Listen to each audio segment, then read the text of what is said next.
Tutto è pronto per l'avvio di Digital Meet, il più grande festival dedicato all'educazione digitale di cittadini e imprese. Salute, istruzione e cultura al centro dell'edizione di quest'anno, appena presentata anche in Senato.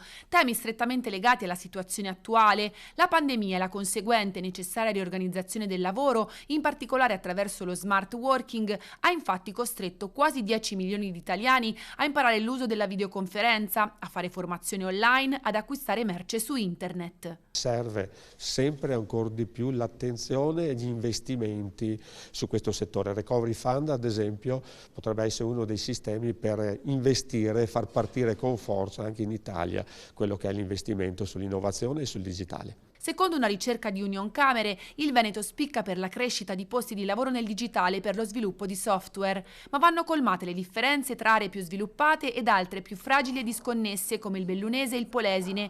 E esattamente come avviene nel settore manifatturiero, anche in questo campo c'è difficoltà a fare rete tra le varie realtà venete. Per questo la politica ha un ruolo fondamentale di programmazione e stimolo. Quest'anno la nostra manifestazione, il nostro festival, diffuso in 16 regioni, il più grande festival italiano sul digitale, assume anche con questa presentazione in Senato un significato ancora maggiore.